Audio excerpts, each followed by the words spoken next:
What do I know? Well, you seem to know it a hell of a lot.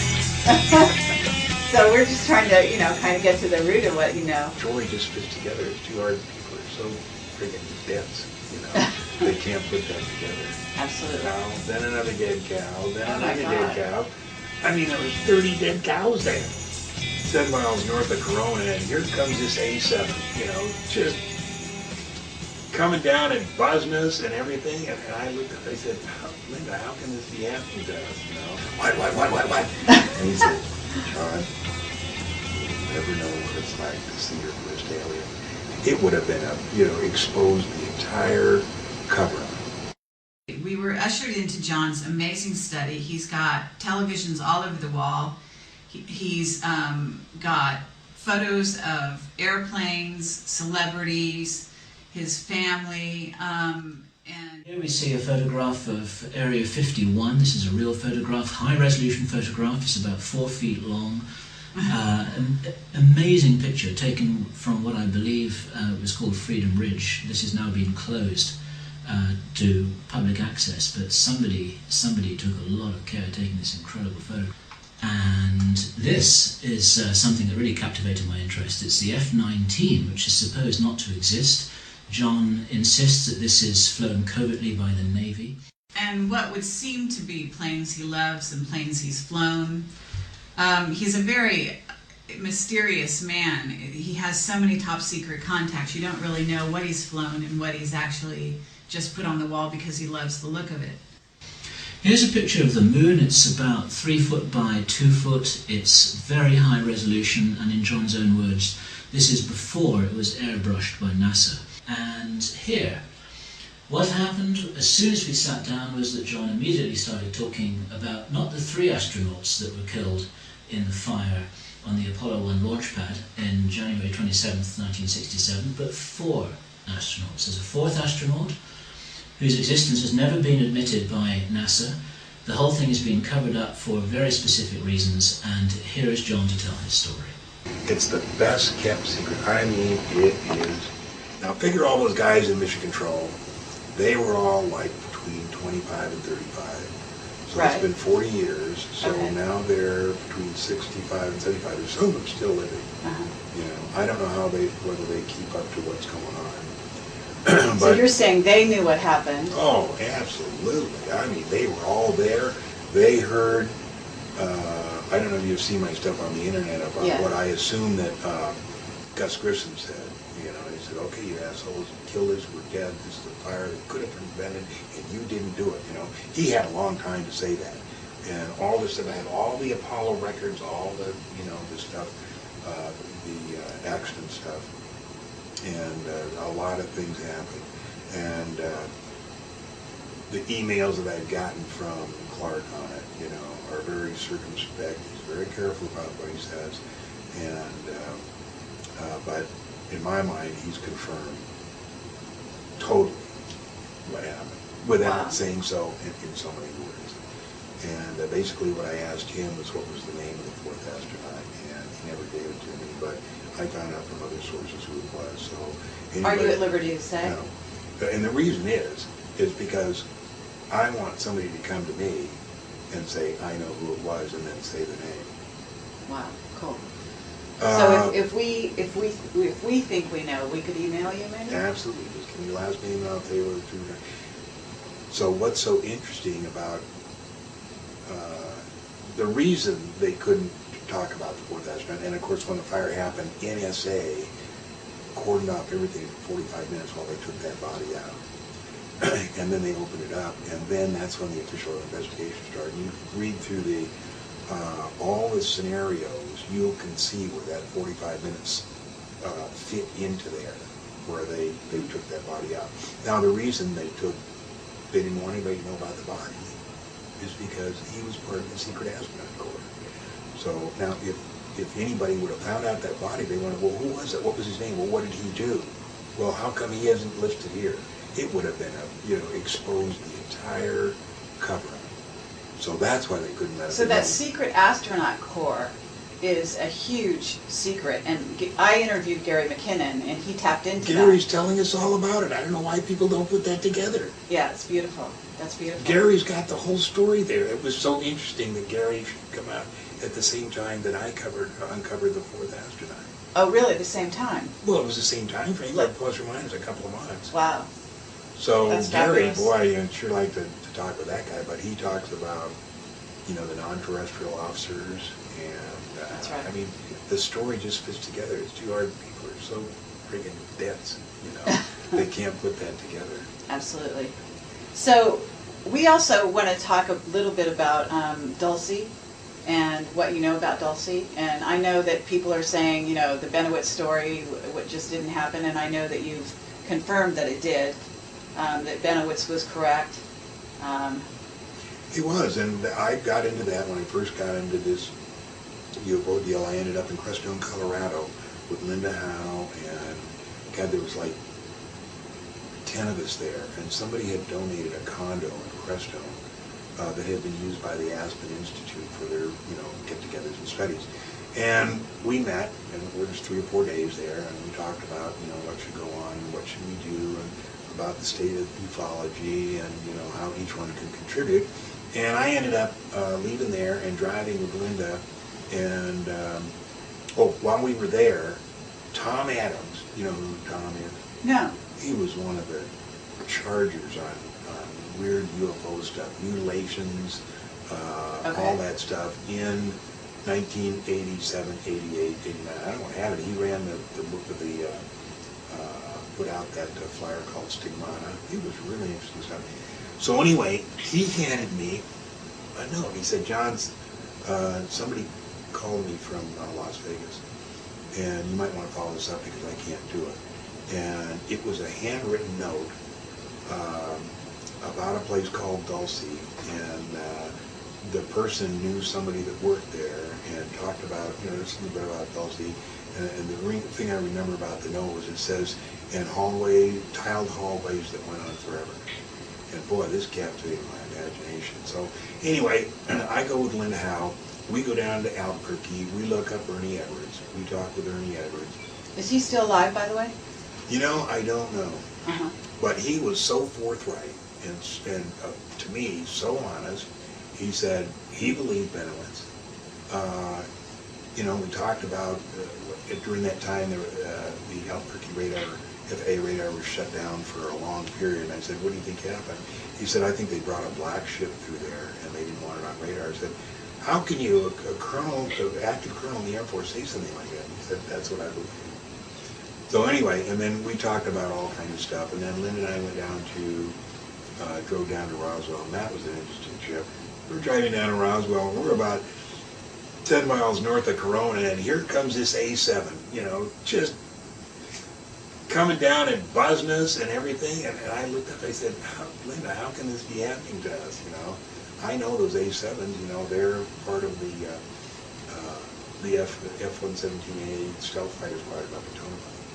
Anyway, we turn off Corona, and we go over this little road. It's then a dirt road over towards the main road that came down from the highway to Roswell. We get just before the turnoff that goes down to Mac Brazel's ranch.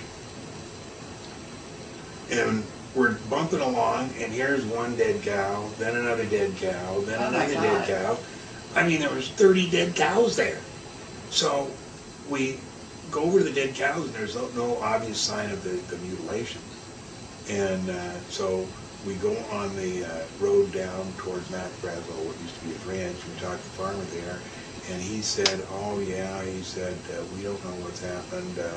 Or he said, we contacted the state veterinary stuff, and it's this particular disease, whatever it was. Anyway, later Linda contacted somebody, found out that no, it could have been that disease, because there would have been a 50-mile cordon around there. So that was just one of those little interesting things. So then we went down, we talked with Clifford Stone, who I know. Oh, do you? And then I went back up. So Clifford Stone, does he know about the Dulce situation as well? Oh, yeah. Clifford, yeah, he knows everything. Uh-huh. So then I went up, and I'm thinking that trying to remember whether I went and stayed at Ben Lewis's house before this happened or after, but at some point I went and spent 2 days in his house with him and his wife, listened to his story, spent a lot of time with him, looked over, selected all of his pictures, all the stuff showing the flying saucers taking off from the Monzano weapons storage area and landing, you know. They were great 8x10 prints. A guy named Chris Lambright had them last that I knew. I was going to steal them from Chris, but I gave them back to him. And I have 1 or 2 4x5s of those. Oh, do you? Anyway, and then I left Benowitz, and he gave me the big X-ray of the little thing that the girl had in her neck. Uh-huh. And that I gave to Ron Revere, and I don't know what he ever did with it. But anyway, I end up in Dulce, call up Gabe Valdez, say I'm here. He says, yeah. He says, look, I've got patrol tonight between 10 o'clock and 6 in the morning. You want to go with me? And I said, yeah. So he comes over, and I say, I'm John Lear. He says, I know who you are. I remember you were here 20 years ago in a Learjet. And I said, really? He said, yeah, you brought in steaks for Dean Martin and his girlfriend. And I remember, yeah, when I was flying charter, and he jogged my memory, I had been chartered out of Van Nuys to bring in fresh steaks and Dean Martin's girlfriend to a movie that he was filming in Dulce. And Gabe remembered me from that. That's amazing. So we got in his car, and it was the most interesting evening, 8 hours. We were all lined around these little roads. It was black as heck, you know. We talked about all Benowitz, Bernie Edwards, what's the guy's name that, Doty, Moore, the whole thing. And it was just really an interesting drive, and we stopped and we had some green chili at these little Mexican places. It was a fascinating evening. Anyway, I got some sleep the next day, and then I had this rented car, and I tried to go up the Archuleta Mesa because what I wanted to do was see the spot where the nuclear craft had crashed, or the Benowitz said it crashed. Mm-hmm. Because Gabe said, you know, as far as I know, it did. He said there's obvious, you can see the tree that it hit. You know, we found a government pen up there. You know, there's all kinds of evidence that it happened. But it was in the winter, and I had this 2-wheel drive, and I tried to go up this back road up the mesa, and I nearly went off in the canyon. So I never got up there. But, so that wasn't like guarded at that time? No, I don't think it is today. Oh, really? I don't know. That's interesting. I can show you the place where I went to go up there. But anyway, get back to Vegas. I made contact with a person, and this person tells me the whole thing about, is his name Costello? What was his last name? The guy that worked at Dulce? Yeah, that sounds right. There's Costello and there's Schneider. Yeah, Who've come out of the public record. Yeah. And we talked for days, weeks, months. And this person gave me pencil drawings of what that either she had seen in the video or Costello had described to her. Those ended up were the Dulce papers. Those were my drawings. As I mentioned on some thread the other day, the Dulce papers text is posted and on the internet, and that's what I typed from what the person who knew Costello told. That's my typewriter. That typewriter's out in the garage. It's an IBM, what they call executive, and it had proportional spacing. Right. And you know, those were my drawings. I made ink drawings, or the pencil drawings. I still have the pencil drawings. I think the ink drawings I gave to Val. I haven't seen them around, but they may be around. I don't know. I have so many files I have, you know, out in the garage. You know, they're just, you know, I have some legal file 4-drawer cabinets here, 2 or 3, just full of this stuff. You know? Now, why do you think you're left alone? Why do you think you know so much, number one, and why do you think that the government leaves you alone? They don't bother anybody with secondhand Exactly. information. They got Phil because he was there. I will forever rue the day of not giving Phil Schneider, you know, enough attention, because he's right here, he sat right here, told me his story, and it's not that I didn't believe it, it's that, you know, yeah, well, you know, maybe, you know, and it's too bad, because he did have the story. I wish I would have given him more time than I did. And that happened with another person. I'll remember in just a second. Another person that I didn't give that much attention to. Oh, Hugh Hauser. So he came here, years ago, and told me all that stuff. Now there's a guy I didn't believe until later. What's his name up there? The S4 guy. Talking about Dan? Dan. I sat here and I watched 2 or 3 hours of the tapes, and I thought, that guy's been there. Nobody could make that stuff up. Now, the Dan Burris story is simple, but it's complex. He was there. He did work there. I listened to George Knapp the other day, and I read his stuff on ATS, and he is so down on Dan Burris. It's unfortunate. Did you see my interview with Dan? I just did an interview with him. It's posted right now. You should take a look at it. It's actually almost 2.5 hours of intense testimony. Him describe Area 51 and S4. There's no question in my mind he was there. Right. But now there's something that's happening to Dan and something they're doing with him, and it all fits into Project Serpo. And, You think so? I think that it's a big, long-range disinformation program. But the bottom line is, Burris was up there. He worked up there, and it's really interesting. It's two bad people, when they look on these stories, it's either right or it's wrong. Right. They can't know that there's some parts that are correct, Exactly. some parts that are disinformation. They want it, left or right, bad or good, it's too bad. George Knapp, I've known him for years, and he's always, he's got some good ideas. I mean, he's done some tremendous work, but it always seems to be about 3 years behind me, on, it takes a while to understand this, to get into this stuff, Well, how did you get into research? Because, you were a pilot. What- You had a lot of other things going on, but you Well, really, what was the trigger that really got you deep into this stuff? I said that on the internet. I told him what happened. I was across town, a friend of mine, his name was Al Newell. We were shooting buddies together.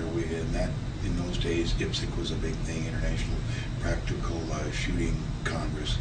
And we spent a lot of time together. And I was over at his house, and there was a book on the table, and it's called Missing Time by Bud Hopkins. And I picked this thing up, and okay, this is kind of interesting, because I'd always been interested in saucer, but not that much. As it turns out, my dad was right in. Really? My mom had a crush on Hoyt Vandenberg, one of the MJ-12s. He was in the house all the time. So was Jimmy Doolittle.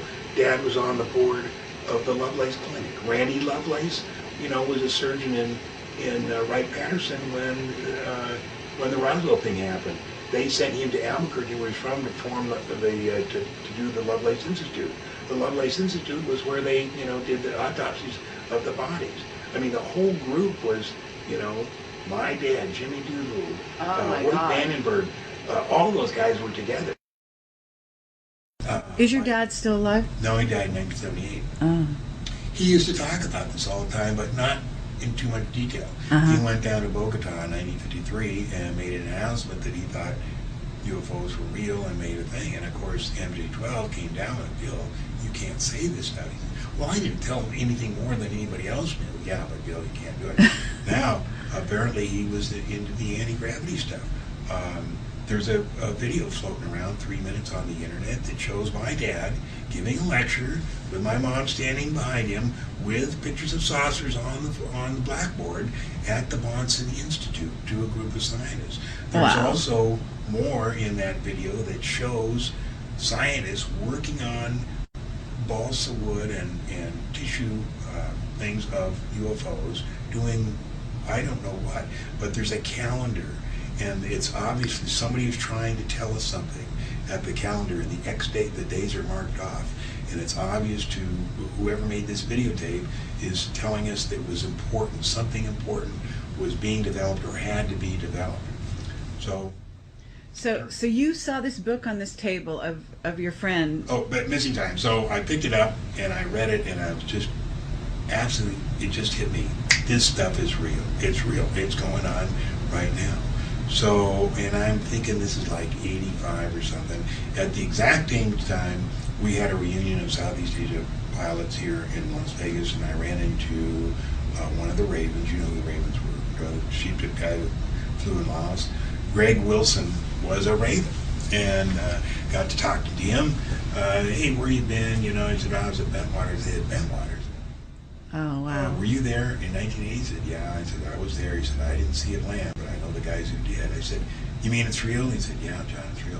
So then at the exact same time, I ended up, I was based in New York with this airline, and I called Bud Hopkins, and I said, I'd like to talk to you. He said, oh, okay. So I came back from a trip in Europe. It was crazy. I had my big suitcase and my flight bag and something else, and instead of going to the apartment I lived at and dropping it off, I went to Bud's house. So when I ring the doorbell, he opens it up. He says, John there? And I said, yeah. He says, what's all that? He was afraid I was going to come in and move in with him. So anyway, I spent the evening with him, and he did a regression. He said, you can't, be this interested and not be involved, Right. And we didn't find anything. But anyway, that started my friendship with Bud Hopkins, and all this, it all happened at the same time. Those were crazy years. So Bill Cooper, I mean, you seem to have known just about everybody who was anybody at the time. Yeah, I was working Parent at the time. Jim Spicer ran Paranet. I put my hypothesis on Paranet. Then Bill Cooper called and he said, I can vouch for, and I forget what he said, 50% or 100% of what John Lear says. And so then I invited Bill Cooper up. He came up. We talked. He told me at those times Bill was totally sane and rational. Mm-hmm. He told me that he was the guy at Pearl Harbor who set up the camera and got the documents out of the safe for the briefings of the high-level Navy guys who go through. 5 years later, he's an intelligence officer, giving the briefing himself. He wasn't. He was just the guy in the office that set up the projector, and he did have the key to the safe, and he did read all that stuff. But later, he got what we call UFO disease. And UFO disease is something that we get that people were just so in demand as speakers, and we've already told whatever we know, so now we got to make up a little more to keep the interest being in demand like that. It's addictive. So you make up a little more, and that's called UFO disease, and that's what happened to Bill. He started making stuff up. About this time, Bob, I met Bob here the summer of 1988. Bob Lazar. Yeah. Uh-huh. Sat right there with Gene Huff, and Gene Huff had come over. Gene Huff had called me, and he said, hey, can I get a copy of your UFO stuff? And I said, Gene, I'm out of it. My wife's, going nuts. I said, I just dropped everything. He says, well, in case you ever need a appraisal on your house, maybe we could work a deal out. I said, you're an appraiser? And at that time, I needed an appraisal to get a second because I'm totally out of money. He said, yeah. I said, oh, well, listen, I'll give you all my stuff if you'll appraise my house. And from that day on, he has always held that against me because he had no idea how big this place was. And he claims he got the short end of the deal. But when he came over, the guy that was holding the measuring tape was Bob Lazar. And so Bob brought over his resume, and when I'm talking, he handed it to me. And that's when I saw, the degree from MIT and the degree from Caltech. Mm-hmm. But all that stuff, along with Benowitz's, some of his photos were stolen. Out of your house? Yeah, out of here. I mean, they spent, who knows how much time they spent in this office digging stuff out of my file. Wow. All kinds of stuff was missing, as was at Bob's house, Mm-hmm. and the people we knew at, it wasn't called Sprint, but the telephone company that, found Bob's house was wired. This house was wired. Do you comb this house now? Do you comb your house for bugs and things like that, or just don't bother anymore? No, I don't bother. But the telephone guy here was Centel then. Used to do a lot of switching around of phones for my teenage daughters. So one day he comes in about this time that I'm telling you about, and he says, John, your phone's tapped. And I said, yeah, no kidding. He said, I'd like to find out where it is tapped. And I said, hey, be my guest. So he comes back about half an hour later. He says it's not down Monroe or Hollywood or Bonanza. He said it's farther than that. And he said, I'm going to find out. I said, you don't have to. I said, I know it's tapped. I said, don't worry about it. He said, no, I'd like to find out. So he comes back the next day. John, your phone is tapped at the mainframe. He said, I went to my boss and told him about it. He said, if you want to keep your job, you keep your mouth shut. Wow. He said, so I'm keeping my mouth shut, but I'm telling you, it's tapped at the mainframe, and they don't have the paperwork. He said, I looked for the paperwork to authorize a tap like that. He said, they don't have it. So, anyway, I meet Bob. We talk. He thinks me and Gene are totally nuts. He said he worked at Los Alamos. He said if there had been anything about UFOs, he would have known.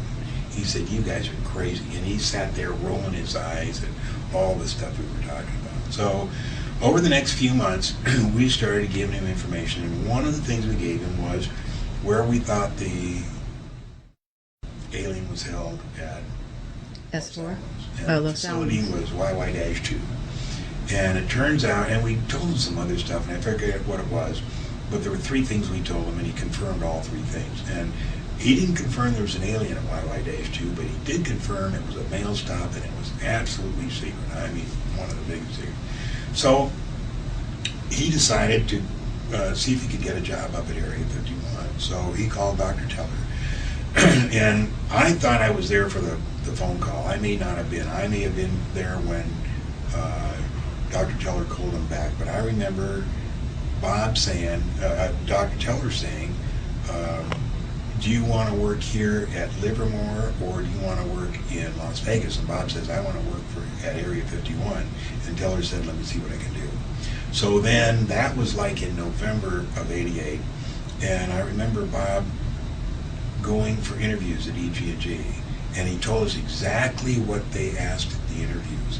And it was very, very technical. And he said he did really good at all of it because he really knew what the stuff, and he was really proud of himself. And he said the second interview, the first question was, what's your relationship with John Lear, and what do you know about him? And Bob said, was talking to me, he said, I told him that I do know John Lear, I go over to his house, I think he sticks his nose in places where it doesn't belong.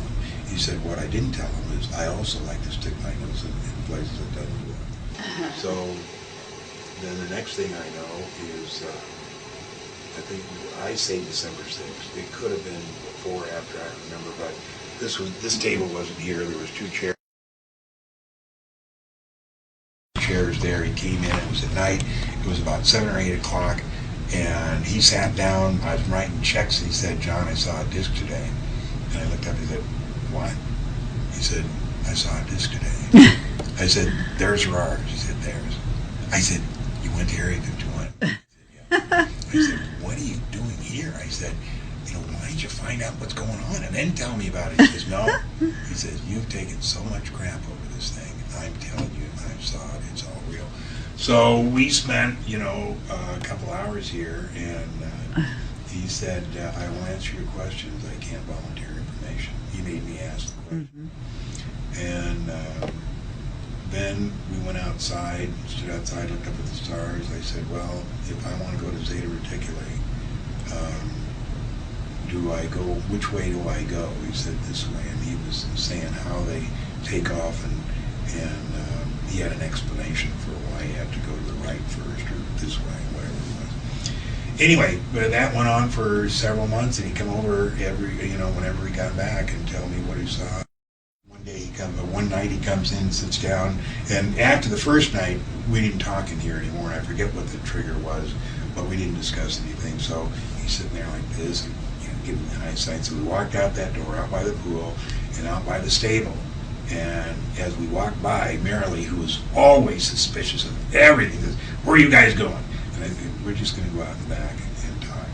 And so we went out in the back alleyway there, and I said, what? And he said, John, you will never know what it's like to see your first alien. I said, you saw him? He was alive? He said, yep. And he told me the circumstances, and he was being led down a corridor, and S4 guards on each side. I have the drawing here that when he told me that, of what he said there was a door. He said it had a regular square window about 12 inches by 12 inches with the wire going through, and inside he saw the back of the gray is standing with the back towards him and talking to two scientists who were looking down like this, and they had their lab coats. And so that was just and the story's going. He was sort of, his house was trashed. He basically left the government's employ. I mean, okay, so, he was on the run, wasn't he? We go on, then it becomes, he's going back and forth up there. And so March 21st, I'm over at his house, and he's designing a doggy death ray. And a doggy death ray is because the dog, Marilee's dogs, are getting in our flowers. And he's going to design a little amplifier with a high-pitched sound which would keep him out of there. And it's Tuesday the 21st. And I remember watching TV, and it was the day they sent a missile from a boat, and it did loop-de-loops. And Bob said, they're going to test fly tomorrow night. You want to go see? And I said, yeah, but where can we go? He said, I know a back road to the test site without getting on illegal property, still on BLM. We can see it. I said, great. So the next day, he and Gene and his wife, Jackie, I think there was 4 of us, get in my motorhome in the front here, and this was March 22nd. We drive up to Alamo and turn off the road to Rachel, and we're almost up that hillway, and the transmission went out. So, and it's at night, and he said, well, I got to be there at sunset because that's when they test fly. So Gene Huff hitchhiked from where we were stuck back down to Ash Springs, got a couple of cans of transmission oil, brought him back up, we poured him in, and then we continued out. So we got out there just a little after dark, and we went down the back road into Groom Lake, and we went down maybe halfway, and we pulled in this little area, and I took out the telescope, set it up. Bob had the video camera, set it up, and we started looking, and then we saw it. It was like about 9 o'clock. The light comes up and starts going this way and that way and everything, and I'm trying to get this scope, it's wow. 8-inch diameter lens focused on the UFO, and of course, there's no way. I mean, that thing is, it's too big and too cumbersome. But anyway, at one point, the saucer stopped, and I got it nailed in, and I said, I got it. And that's when I said it was a flying saucer. It was about, maybe 30 to 35, maybe 40, 45 degrees angle. It was yellow and radiating something off it. And I said, I see it. And I said, Gene, quick, take a look. And so as I stepped away, my foot hooked the tripod, and it got out of it, so Gene didn't get to see it. What it was doing, it was making a descent behind the mountain. Beautiful. So then, I'll show you if we have time here. I have a tape that's labeled March 22nd, and we videotaped all that was going on. Unfortunately, the videotape was sitting on the bumper while all this was going on. But we videotaped afterwards, the conversation about, seeing it. Anyway, the next Wednesday night, they always tested on Wednesday nights, and at sunset, because they determined that was the time of least traffic on that road, that people could accidentally see the saucer. So the next night was March, 29th, and I was on a trip with American Transair in Cleveland, and that was when I called Bob Tuesday night, and I said, I'm in Cleveland, I won't be able to, I said, what are you guys doing? He said, we're going fishing. And I said, oh, cool, I wish I could go. That was the night he took George Knapp and Jim Taliani. Jim Taliani worked at Tonopah Test Range, and that's the week after is when he got fired, because when this tape got out that George Knapp shot, they could hear Jim's voice saying, oh, need, and they called him in, and that he read. It may not have been the next week, but it was after that. Then the third Wednesday was April 6th, and that was when me, Bob, Jean, Bob's wife, and her sister rented a car because the motorhome was out and something else was out. We actually had to rent a car and go up there, and that's when we had the Geiger counter and all the video stuff and everything in the trunk. Went up there, got all ready. We're driving in. I said, come on, we don't need to go any farther. Let's stop here. No, let's get closer. And Bob's sister is driving, and that's when we saw, I said at one time it was 4 cars, maybe it was 2, but whatever, there was headlights in front of us. And I said, we got to get out of here. So I told, I forget what her name is, turn around carefully, because we're in dust, in sand here, and we don't want to get caught. So turned around, and we started, hauling ass out of there. And when it was obviously we weren't going to get to the highway before they caught us, so we stopped. Bob said, look, I can't afford to get caught. I'm taking my gun. He had a 9mm, and I'm going out in the desert. And he said, when they leave, I'll come back. So we stopped. He goes out in the desert. I take the telescope, start setting it up, and they skid to a stop. And they're all standing around there with the machine guns at port arms. And actually, I ran up to the vehicle. I put my hands on the top of it. What are you guys doing here? What's going on? And they said, we need to see my ID. And I said, yeah, I don't understand. What are you guys chasing us in the desert for? And they said, well, what are you running for? And so things calmed down. We showed our driver's license.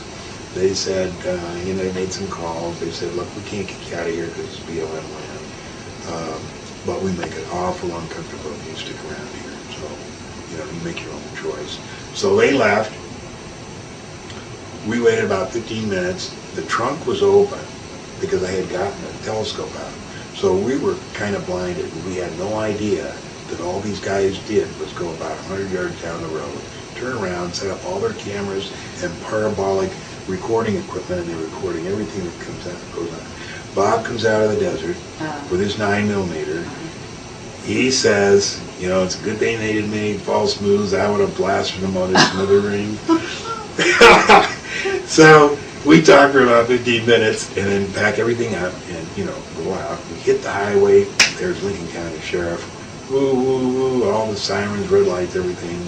Get us out, hands up, hands against the car. It's been about,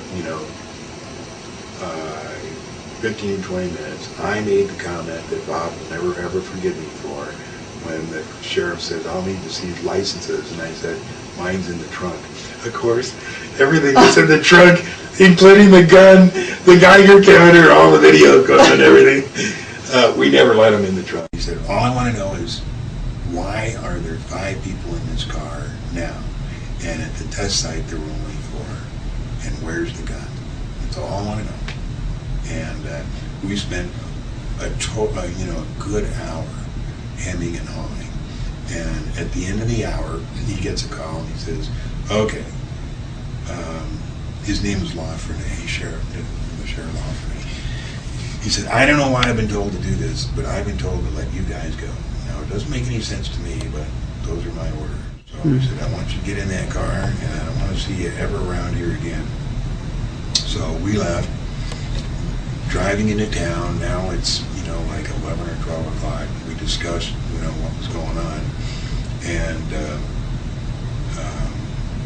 the next day, Bob gets a call from his boss, and I'm trying to remember what his name is. He says, Bob, don't go out to the airport. I'm going to pick you up. And I drove Bob up to Indian Springs, and which is the head of all the test site. And they literally took him out of the car with a gun in his ear, and they took him in there and said, Bob, now, when we gave you clearance and told you the secret, it didn't mean you were supposed to tell all your friends about the flying saucers. Now, do you want to work here or not? And Bob was non-committal. They had brought the cards that had caught us, or talked to us down to, prove that, we were there. And Bob was non-committal. And a few days later, he said, I'm not going back to work there. And we said, why? And he said, because the last time I went on that 737, he said, I could remember going up the boarding ramp, and I could remember coming back down the boarding ramp, but I cannot remember anything that went on after that, or between that. And he said, I don't want to work under those conditions. I'd rather not work under those conditions. Wow. Even, he said, I know what's going on, and it's great. He said, but I don't want to work under those circumstances. So that's why I didn't come back. Okay, well, that's fabulous stuff. I have a question. We met a guy that said underground in Area 51 that I don't know if the guy was like whacked out or what, but he said they have piles of like cocaine and they're drugging people, you know, to get them to work there, basically. They fly them in, they give them drugs, they give them women.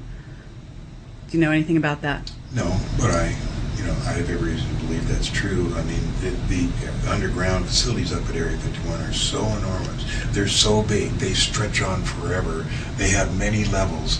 I have a friend of mine at the gold mine I operate, the people that originally ran that mine, one of the guys is in jail up at Winnemucca. And one of the guys that's in there is a security guard.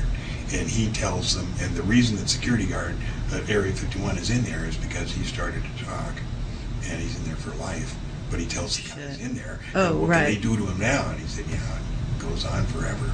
You know, he said, there's plenty of stuff like that. There's no doubt in my mind. You see the stuff on Area 51. Oh, I know guys that work there, and they said there's no underground. Of course, because there's maybe 1,900 people who work above ground there. There's no reason for that. When you work at Area 51, they don't say, give you a briefing and they say, now, don't tell anybody about the aliens we got up here. They don't do anything. They're the guys that, work on, airplanes and are mechanics. They have no reason to know that stuff. Sure. Security doesn't work that way. I mean, is it your understanding that Benowitz was basically messed with through mind control? Benowitz was onto some very good information, real information. He's the one that discovered Dulce. He's the one that knew about the black ship that crashed on Archuleta Mesa. He's the one that knew about the stuff in the Manzano. Doty was sent to disinform him, along with Bill Moore, to make him look like an idiot. And you knew Bill Moore, right? Is that right? Yeah, Bill Moore. That guy. Because Bill Moore has kind of gone black. I mean, he's not out in public really right now. I guess he was messed with a lot, but he knows a lot as well, wouldn't you say? Probably. Yeah, at this point. What about Serpo? So I understand on ATS you basically said Serpo is disinfo in general, but that yes, we obviously sent astronauts. That we did send a team. They went to Zeta Reticuli. There's 3 of them. That could be disinformation. Who knows? Maybe there was 5, Right. But the problem with Serpo, as we're seeing now, and with Burish, is that that there's male and females. That's not right. What do you mean males and females? From Zeta Reticuli. You mean the aliens are male and female? There are male and females. Are you saying there aren't? No. They're cybernetic organisms. The guys who made those guys, which they call the J-Rod or the Greys or whatever, those guys are just cybernetic organisms. They come here. Their job is to see that this farm, I used to call it an experiment. It's not an experiment. It's a farm. It's a soul farm. Things are going along fine. I used to think it was evil. It's not. We're just developing. Right. And those guys, the Greys, are just here doing the monitoring work, seeing that everything's going okay. They pick up kids when they're 3 to 4. They pick them up when they're 7 to 8. And then once at 13, to be sure that everything's going okay. And that's all their job. Genetic manipulation, in other words, upgrading the race. And right now we're arrogant, murderous, thieves, and we learn to grow out of it. When we learn to grow out of that, we'll be able to go and play with everybody else in the universe, which is, a great, big, wonderful place. So where do you get your certainty from? By what? Your certainty about what you know. You know what I mean? Is it because you've talked to so many people who've been in deep? Yeah. But have you yourself had any ET interactions that you know of? Probably, but I don't have the slightest memory. Okay. The only thing, that ever happened was when I was 9 or 10 years old. I used to go down on Saturday mornings, to Brownie Brown's dance studio, where I took tumbling, ballet, and tap dancing. It would end at 12. I'd walk outside the door to Ocean Park Boulevard, get on the bus, and go back to my house on 222 14th Street, which was about 30 minutes. So one day, I get on the bus after dancing school, and I get to where I'm getting off at my house 30 minutes later, and I remember stepping off down the stepway on the bus, looking up at the driver, and I was so shocked. I said, I couldn't say anything for a minute, and then I said, didn't I just take this bus home? And he looked at me with the strangest thing, and it was just, it's gone. Time. I mean, who knows where it went, you know. How much time was that? Probably, you know, who knows, maybe. I don't remember being conscious of, you know, 1 hour, 2 hours, but it had to be, you know, an hour or so. Do you feel that the Greys are malevolent? No. Uh-huh. No. Okay. And are you aware that we're basically kind of building a shield around the planet to bounce off, you know, basically have a war with aliens and that sort of thing? It's hilarious. I mean, our government is so arrogant. You know, they know so little. You know, here they are, they think they're going to build a shield against, you know, the Greys or whoever. There may be some kind of a war going on, but the basic theme, basically what Earth is all about is the development of the soul. Mm-hmm. There's billions of Earths in the universe. Billions of them, just like Earth, in various stages of development. Some of them are not as advanced as we are. Some of them are more advanced. Mm-hmm. But it's, you know, it's all about the soul and getting bigger. Not being such murderous, arrogant, you know, thieves, and you know, going on. We have to develop. The sun is not a series of thermonuclear explosions. The sun is an electromagnetic sphere.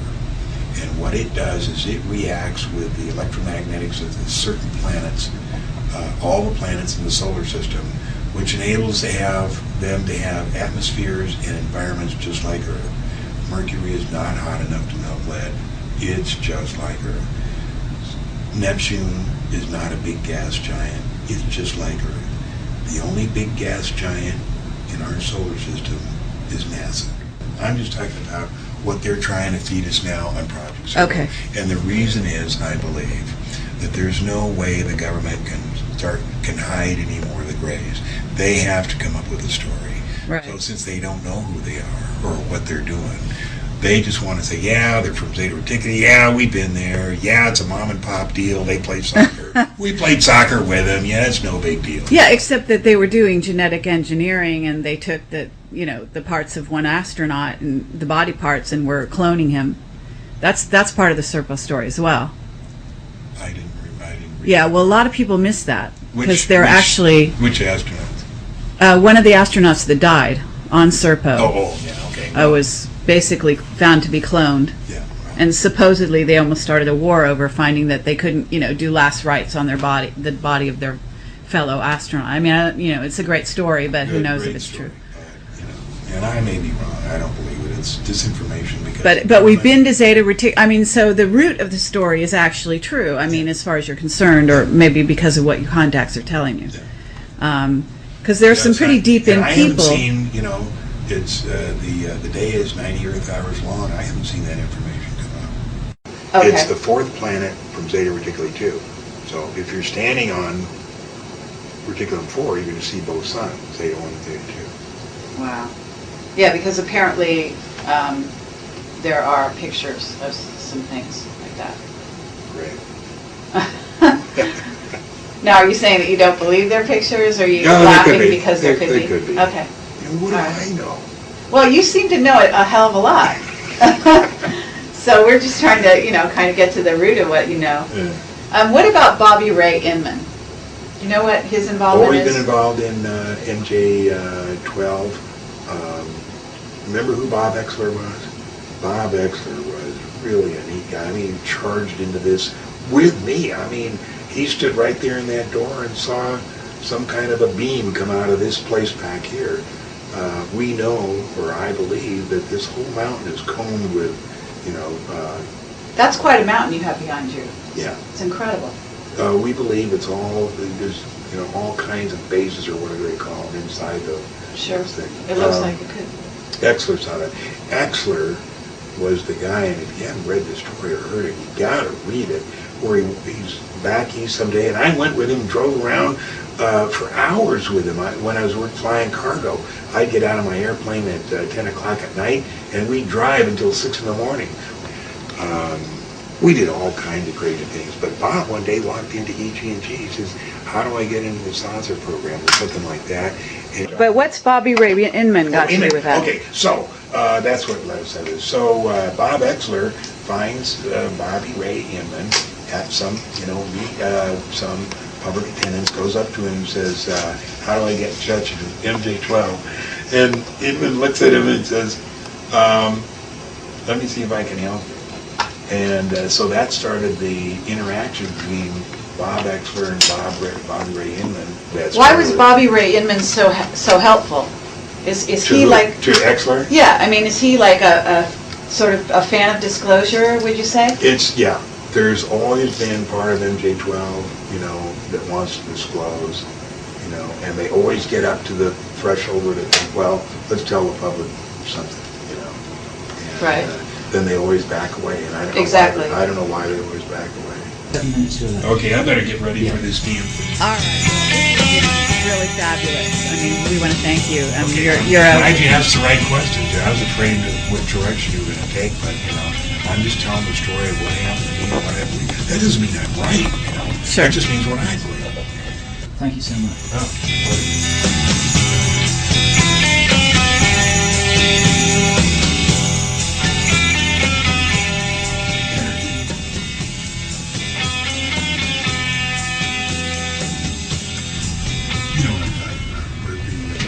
Zero-point energy. Yeah. I never heard so much bullshit in my entire life. I mean, that is just, if you'll excuse the expression, crap. I mean, it's not going to happen. It didn't happen. It won't happen. Well, are you familiar with Hal Puthoff? Sure. Fantastic work at Stanford and University. Well, he's involved in something to do with Absolutely. 0 That's point, his though. deal. And he keeps telling, sending all this stuff on 0-point energy. And you just don't believe it. No. It's a scam. You think so? Are you? I mean, you think it's a scam because scientifically you think it's a scam, or because people have told you your contacts are saying it's a scam? I think it's, and I'll take the blame if it's not. I think it's a scam. Huh. What about 2012? You think that's a scam? Yes. We're continually in wars. Continually the world's going to end. It's to keep us all riled up and worried and everything. All of us just want to go home. We just want to make a living and go home and be with our family and kids. That's all we want to do. But we're continually going after the Muslims, and continually being, this is the threat and this is the threat. And if it's not, gels and stuff like that, then it's, it's just too bad. But right. For those of us that can see it, hey, it's all bullshit. Joe Benedetti made this, and it's just exactly like it was. And in here is the 115, and Bob had 3 of these, and they came from Los Alamos, and the government stole 2 of them, and one of them is in a secret place in Vegas, and I thought that there was only 3 guys in the world that knew where it was, and reading George's stuff on ATS, he claims to know where it was, and I don't know whether he does or not. But that's the half-scale model, and I've got the drawing that Bob made to me in February of '90 of how it worked. In other words, the 115 was bombarded with protons, and the heat through a thermionic generator provided the positive voltage to run the ship, and then the gravity A wave was drawn off so that they could use it to go travel throughout the universe